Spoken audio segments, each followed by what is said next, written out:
신약 성경입니다. 히브리서 2장입니다. 히브리서 2장 14절로 18절입니다.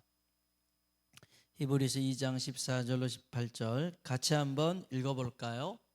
읽어봅시다. 자녀들은 혈과 육에 속하였음에 그도 또한 같은 모양으로 혈과 육을 함께 지니심은 죽음을 통하여 죽음의 세력을 잡은 자 곧 마귀를 멸하시며 또 죽기를 무서워함으로 한평생 매어 종 노릇하는 모든 자들을 놓아주려 하심이니 이는 확실히 천사들을 붙들어 주려 하심이 아니요 오직 아브라함의 자손을 붙들어 주려 하심이라. 그러므로 그가 범사에 형제들과 같이 되심이 마땅하도다. 이는 하나님의 일에 자비하고 신실한 대제사장이 되어 속량하려 하심이라. 그가 시험을 받아 고난을 당하셨은즉 시험 받는 자들을 능히 도우실 수 있느니라. 아멘. 아멘. 우리 한번 서로 인사합시다. 하나님의 은혜가 당신에게 임하기를 원합니다. 하나님의 은혜가 당신에게 임하기를 원합니다. 한 번 더요. 하나님이 당신에게 복 주시기를 원합니다. 하나님이 당신에게 복 주시기를 원합니다. 어떤 남자가요, 어렸을 적의 일을 이제 얘기하는 건데, 길을 가다가 500원짜리 동전을 줬나 봐요. 그러니까 아마 모르실 거예요. 그 옛날에 500원짜리가 이순신 장군 나와 있는 화폐였다는 거. 알면 나이 든 사람. 500원짜리가 종이었잖아요. 몰라요? 아니, 알 텐데 모른 척 하는 사람은 나이는 충분히 알 텐데, 사모님도 알 텐데 왜 모른 척 하시죠? 그러니까 이 500원짜리 종이어서 갑자기 500원짜리 동전을 바뀌었잖아요. 근데 사람 얼마나, 저도 깜짝 놀랐는데 거기 이제 막 학이 막 그려져 있고 그러잖아요. 이 사람이 길 가다가 500원짜리 동전을 발견한 거예요. 와우, 얼마나 기뻤는지 몰라요. 그래서 정말 그때는 이 500원이 적은 돈이 아니었거든요. 저 어렸을 동안에도 그냥 입에 달고 했던 말이 엄마 10원만이었으니까 10원만이었는데 500원짜리였으니까 굉장히 큰 돈이죠. 그래가지고 너무 기뻐서 이제 학교에 딱 갔더니 학교에 한 친구가 500원을 잊어버렸다고 안절부절하더라는 거예요. 여자아이가. 그러니까 이 사람이 내가 500원짜리를 주었는데 500원에 이름 써져 있는 것도 아니잖아요. 그러니까 저 친구가 잃어버린 돈이 아닐 수도 있을 거야. 다른 사람이 떨어뜨렸을 거야. 그렇게 자기 체면을 하면서 이 500원짜리를 가지려고 했는데 자꾸만 마음이 불편하더래요. 그래서 눈물을 머금고 그 친구에게 야야, 나 오다가 500원짜리 주었는데 네 거 아니야? 그랬더니 어머 내 거야 하면서 고맙다고 그러더라는 거예요. 속으로는 아깝다 하고 이제 생각했는데 집에 돌아왔더니 글쎄 그 여자친구 아빠가 자기 집으로 전화를 해가지고 자랑을 그렇게 칭찬을 하더라는 거예요. 우리 딸한테 들어보니까 당신네 아들이 그 500원 그 큰 돈을 주어서 줬다더라. 얼마 이런 양심이 바르고 착한 아이가 어딨냐고 막 칭찬하니까 그 부모가 기뻤을 거 아니겠어요. 그래서 500원보다 더 큰 돈 1000원을 용돈으로 받았대요. 야, 이거 할만하잖아요. 할만하잖아요. 세월이 흘렀대요. 500원 동전을 줬던 그 여자애는 그 남자아이의 아내가 되었대요. 500원이 이렇게 무서워요. 500원이 그것도 찾아줬더니 아무튼 아내가 됐어요. 행복하게 지내고 있는데요, 가끔 아내가 용돈을 부족하게 줄 때는 그때 500원을 돌려주지 말았어야 되는데 라는 생각도 한대요. 여러분, 많은 사람이 기적 같은 일을 큰 행운이라고 생각하면서 쫓아갑니다. 진짜 행복은 기적에서 오는 게 아니고 작아도 감사하며 기뻐할 때 주어지더라는 것이죠. 오늘 내 삶에 아주 큰 행운은 없었어도 내 삶을 살게 하신 그 하나님께 내가 감사하고 기뻐한다면 그것이 진짜 행복인 줄로 믿습니다. 많은 사람들이 네잎크로버를 찾으려고 그러잖아요. 네잎크로버의 뜻이 뭐예요? 행운이잖아요. 그런데 네잎크로버는 잘 안 보여요. 근데 새잎크로버는 정말 많이 있잖아요. 근데 새잎크로버는 행복이라는 뜻이에요. 행복이 지천에 깔려 있는데 우리는 그 행복에 감사하는 게 아니라 자꾸만 행운만 쫓아가면 안 되더라는 것이죠. 오늘 하나님 주신 은혜 감사하며 이 밤 하나님의 음성이 들려지길 주의 이름으로 축복합니다. 히브리서는 누구한테 썼냐면 유대 출신의 그리스도인들에게 썼어요. 그러니까 유대인 말고 이방인들 출신의 그리스도인들은 복음, 예수님이 그리스도다 이걸 믿는 것에 대해서는 걸림돌이 없었어요. 이방인들 그리스도인들은요 그냥 믿었어요. 아멘하고 예수 믿으면 구원받는다 아멘했어요. 그런데 유대교 출신의 그리스도인들은 이게 어려웠어요. 왜 어려웠냐면 그들에게는 이 유대교가 수천 년 동안 종교만이 아니라 그들에게 주어졌던 율법은 삶이었어요. 삶. 그리고 그 율법과 율법 의식은 부모로부터 그 부모의 부모로부터 계속 흘러왔던 그런 정신의 교훈의 일종이었단 말이에요. 그래서 그들의 생각에는 예수님을 믿어서 구원은 받지만 예수를 믿어도 율법은 지켜야 된다라고 생각했어요. 그래서 할례도 해야 된다. 그리고 음식도 구별해서 먹어야 된다. 이게 율법에 나와 있는 부분인데 그래야만 구원받는 줄 알았어요. 그런데 그렇게 구원받지 않거든요. 할례를 받지 않아도 또 구별된 음식을 먹지 않아도 구원받아요. 우리 돼지고기 먹잖아요. 그건 먹는다고 구원 안 받는 거 아니잖아요. 하나님이 지으신 것인 선하신 것이니 감사함으로 받으면 버릴 것이 없다고 그랬잖아요. 감사하면 되는데 유대인들은 그렇지 않거든요. 그런데 예수를 믿었던 그리스도인들이 유대인들이 그래도 율법은 지켜야 되지 않나 이런 생각들을 가지고 있었어요. 그래서 히브리서의 기자 바울이라고도 하고요. 또 바울이 아니라고도 하는 이도 있지만 중요한 것은 뭐냐면 예수님은 이 세상에 있는 선지자나 제사장이나 천사나 또 율법보다 훨씬 우월하신 분이다. 뛰어나신 분이다. 그것을 히브리서에 얘기해 주고 있어요. 그래서 우리가 율법을 지켜서 구원받는 게 아니라 예수님을 믿어서 구원받는다. 이 얘기가 히브리서에 나와 있습니다.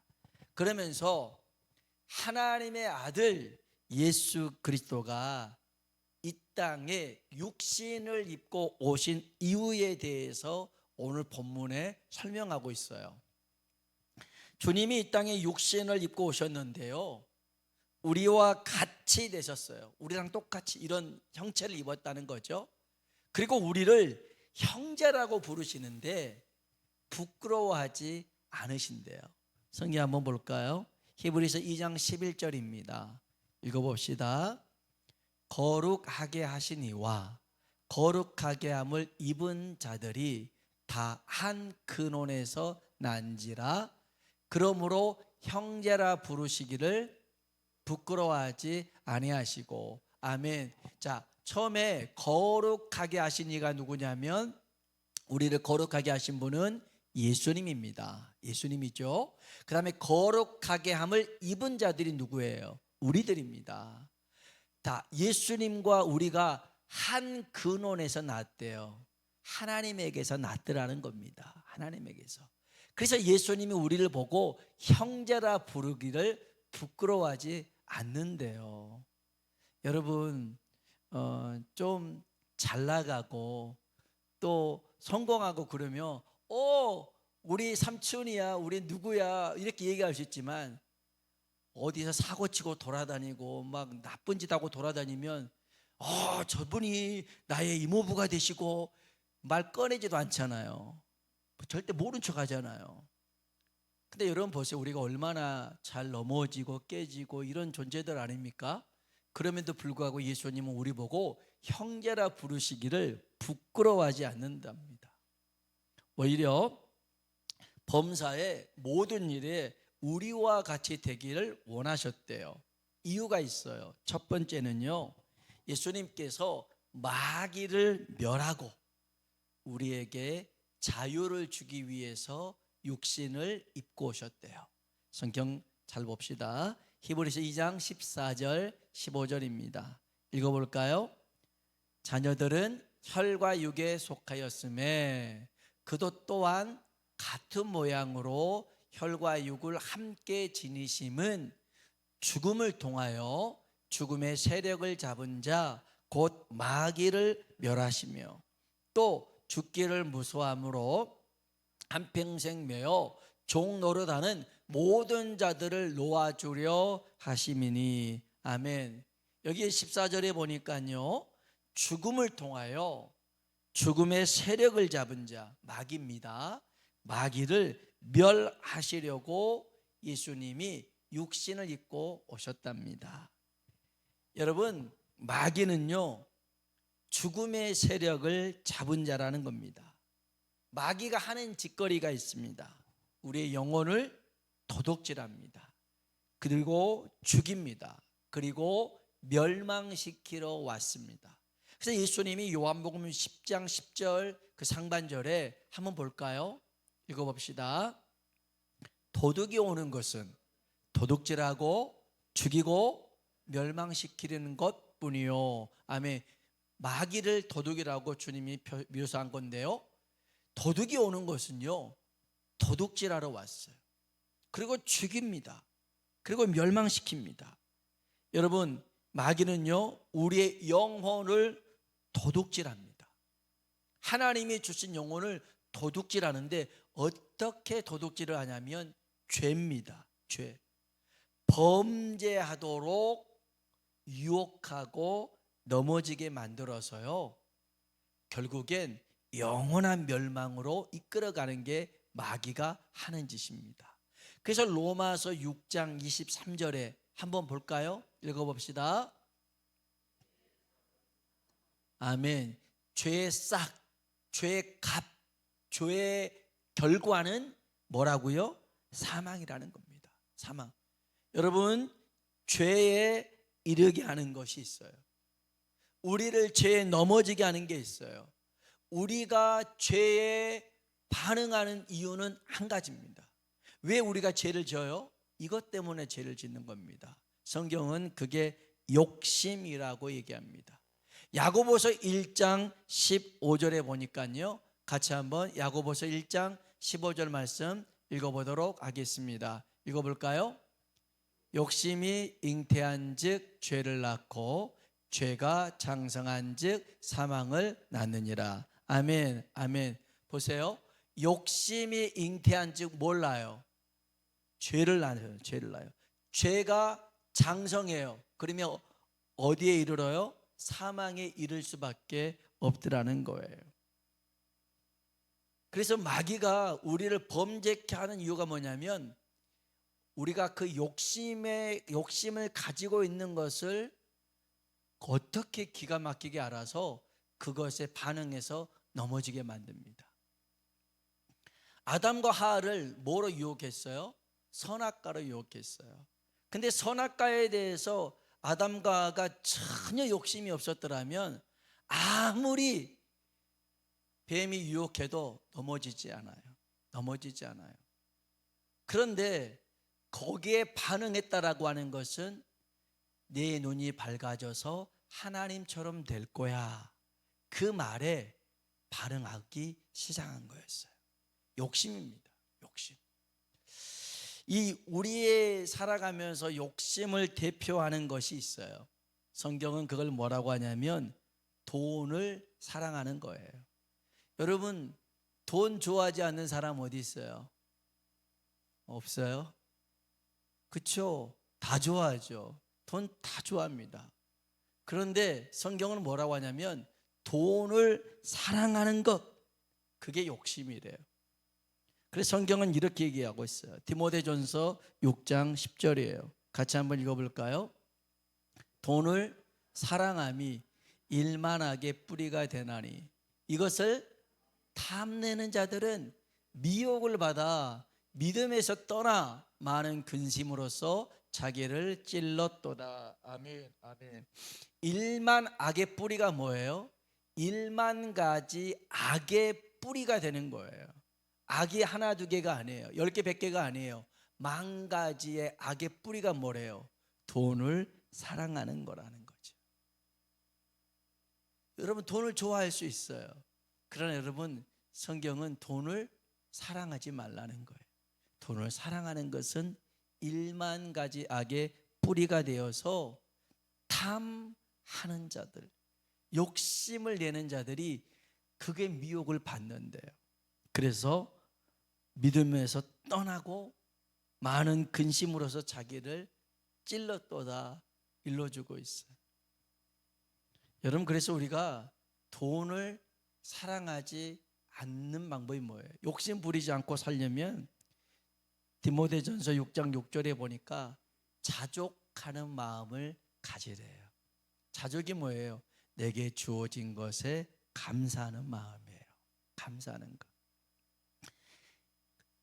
네잎 클로버를 쫓아가지 말고 새잎 클로버 안에서 내가 작은 것에도 감사하고 만족하고 하나님 앞에 기뻐하며 살아간다면 그것이 가장 복된 일인 줄로 믿습니다.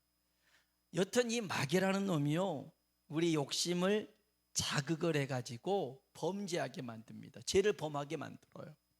그래가지고서는 이제 너 죄 졌으니까 너는 죽을 수밖에 없어 하고 죽음으로 겁박을 합니다.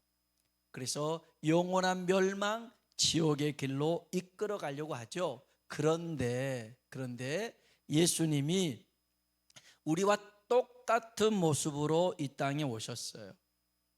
그래서 십자가에서 우리가 죽어야 되는데 우리 대신 예수님이 죽으시고 사흘 만에 부활하심으로 말미암아 마귀의 일을 깨부시고 마귀를 멸하신 줄로 믿습니다.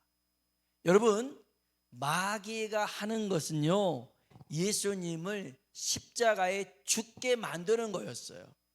그래서 마귀가 내가 이겼다라고 생각했는데 예수님이 사흘 만에 부활하셨어요. 그래서 마귀의 모든 계획을 물거품 만들었고요, 또 부활하심으로 말미암아 죽음의 권세를 갖고 희젓고 있는 그에게 머리를 깨부셨죠. 그래서 여러분, 우리 예수님께서는 살리는 영, 성령으로 말미암아 사망 권세를 이기시고 우리의 구원자가 된 줄로 믿습니다. 그래서 누구든지 부활이요 생명이신 예수님을 믿는 자는 구원을 받게 됩니다. 구원을 받게 돼요.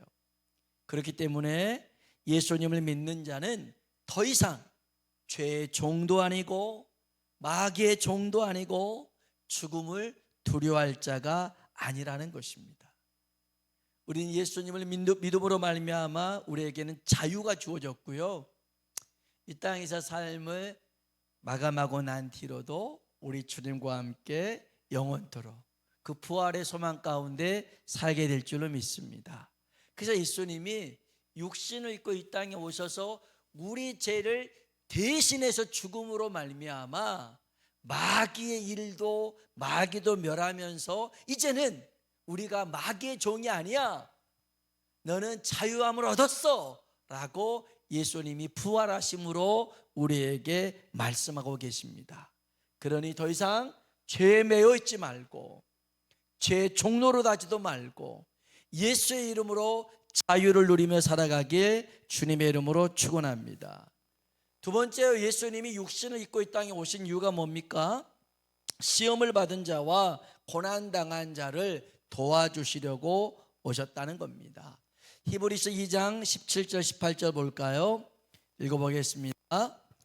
그러므로 그가 범사에 형제들과 같이 되심이 마땅하도다. 이는 하나님의 일에 자비하고 신실한 대제사장이 되어 백성의 죄를 속량하려 하심이라. 그가 시험을 받아 고난을 당하셨은즉 시험 받는 자들을 능히 도우실 수 있느니라. 아멘, 아멘. 여러분, 우리가 그렇잖아요. 자기가 어떤 일을 겪었어요. 교통사고를 한번 당해봤어요. 그래가지고 그것을 이제 처리하는 걸 한번 경험해 봤잖아요. 저도 교통사고가 여러 번 났는데요. 다 뒤에서 이렇게 박는 이런 교통사고만 대여섯 번 것 같아요. 혼자 타고 다닐 때도 하고 아내랑 탈 때도 있었고 전도사님하고 탈 때도 있었고 한 5번 바치다 보니까 이제는 이제 이때를 어떻게 처리해야 되는가 전문가가 됐어요. 그래서 그거는 바로바로 합의하는 게 아니라 조금 더 치료를 받고 해야 돼요. 이런 것들을 설명해 줄 수가 있더라고요. 그 다음에 어디 음식점에 가서 처음 먹는 걸 먹어보고 난 다음에는 같이 간 사람들에게 요거는 이렇게 주물떡주물떡 해가지고 올리고 그 다음에 이렇게 구워서 먹는 거 이게 찍어 먹어야 돼. 경험해 본 것을 말해줄 수가 있잖아요. 여러분, 주님이 이 땅에 육신을 입고 오신 것은 우리가 아파하고 힘들어하고 괴로워할 때 주님은 그것을 알고 계셔요. 만일 이 땅에 오지 않고 저 천국에서만 내가 너희를 다 알아, 내가 너희를 사랑해, 그러면 우리는 하나님이 어떻게 우리를 사랑하셨는데요? 라고 말할 수 있어요. 근데 주님이 직접 사람이 되셨고 우리와 똑같은 시험을 당하셨고 우리를 위하여 십자가에 죽으심으로 말미암아 그 사랑을 말이 아닌 행동으로 보여주셨어요. 그렇기 때문에 주님은요, 그 고난 속에 있는 자들을 도우시겠다 약속합니다. 히브리서 4장 15절 한번 볼까요? 읽어봅시다. 우리에게 있는 대제사장은 우리의 연약함을 동정하지 못하실 리가 아니요 모든 일에 우리와 똑같이 시험을 받으신 이로되 죄는 없으시느니라. 아멘. 여기 이제 대제사장을 예수님을 두고 하신 말씀인데 저도 얘기했지만 제사장보다 더 우월하신 분을 예수님으로 소개하면서 하는 말씀이에요. 자, 예수님은요 우리랑 같이 똑같이 시험을 받으셨대요. 그런데 넘어지지는 않으셨대요. 실패하지 않으셨대요. 이기고 통과하셨대요. 그래서 그 방법을 우리에게 가르쳐주고 도와주시겠대요. 예수님이요. 예수님이 뭔 돈을 바라거나 대가를 바라고 가르쳐 주는 게 아니라 주님이 그냥 가르쳐 주겠대요. 공짜로 가르쳐 주겠대요. 무조건 도와주겠대요. 여러분, 그냥 공짜로 무조건 도와주겠다는 사람이 있잖아요. 거의 사기꾼입니다. 사기꾼이에요. 너한테만 비밀인데 이거 투자하면 대박 나는 거야. 틀림없이 사기꾼입니다. 틀림없이. 그런데 그냥 공짜로 무조건 말을 하는데 사기꾼이 아닌 사람이 딱 한 사람이 있어요. 부모님이 그래요. 부모님은요 우리 자녀들한테 그냥 다 해줘요. 공짜로 다 해줘요. 무조건 도와줘요. 무조건 도와줘요. 왜요? 내 자식이니까 그렇게 하는 거예요. 부모가 자식을 사랑하며 조건을 걸 수가 없어요. 네가 이 일하면 내가 널 사랑하고 이걸 하지 않으면 너를 사랑하지 않겠어. 네가 요 일에 순종할 때 너는 내 자식이고 순종하지 않으면 내 자식이 아니야. 이런 부모는 없어요. 하나님도 마찬가지예요. 하나님이 우리에게 어떤 걸 말씀하실 때 그 말씀하신 것으로 우리가 하나님의 자녀가 되고 자녀가 안 되고 그런 일은 없더라는 거예요. 하나님이 우리를 사랑하시는데 정말 무조건 사랑하셔요. 제가 딸을 켜보니까 딸들이 연애할 때나 결혼할 때 보면 아빠는 아빠 입장에선 조울증이 걸리더라고요. 딸이 연애가 잘 안 된다고 그래갖고 막 찡찡거리면 막 같이 우울해졌다가 또 딸이 이제 막 잘 된다고 그러면 그것도 또 우울한 일이에요. 괜히 왜 잘 됐지? 안 돼야 되는데 또 안 된다고 그러면 또 기쁘지만 또 슬프고, 이게 그 자식의 이런 것들이 참 아빠의 그런 마음들이 좀 여러 가지 겹치지는 하지만 아무튼 중요한 것은 뭐 자식이 잘 됐으면 하는 바람이죠. 하나님이 우리에게 원하는 마음이 어떤 마음이냐면 아버지의 마음으로 뭐든지 다 주고 싶어 하는 마음이거든요. 그래서 하나님이 오늘 밤에 저와 여러분도 이 자리에 부르신 거예요. 이 자리가 은혜의 보호자 앞인 줄로 믿습니다. 그래서요, 우리 마지막으로 히브리서 4장 16절 한번 볼까요? 같이 한번 읽어봅시다. 그러므로 우리는 긍휼하심을 받고 때를 따라 돕는 은혜를 얻기 위하여 은혜의 보좌 앞에 담대히 나아갈 것이니라. 아멘. 은혜의 보좌 앞이 어디예요? 하나님 앞에요. 담대히 나오래요. 우리가 어떻게 담대히 나아가요? 죄 많은 우리가, 허물 많은 우리가, 그런데 예수님을 힘입고 담대히 나아갈 수가 있대요. 중요한 거예요. 때를 따라 돕는 은혜를 얻기 위하여. 하나님은 우리를 시마다 때마다 도와주시는 그 하나님으로, 은혜를 베푸시는 그 하나님으로 함께하길 원하십니다. 그래서요, 요청하십시오. 하나님에게, 하나님, 나 이런 은혜가 필요합니다. 하나님, 나 이런 하나님의 손길이 필요합니다. 하나님의 도우심이 필요합니다. 너는 왜 나한테 자꾸 달라고만 하니? 괜찮아요. 자꾸만 달라고 하면요, 줄 생각이 없었는데 계속 얘기하잖아요. 그러면 줘야 되나 보다라고 생각할 때가 있어요. 우리 애들이 자꾸만 뭘 얘기하는데 한 번, 두 번, 세 번 얘기하면 처음에는 한두 번은 그냥 웃기고 있네 하고 듣다가 세 번, 네 번 얘기 들으면 해줘야 되나? 한 이게 10번쯤 들으면 이건 내가 반드시 해줘야 되구나 라고 할 때가 있어요.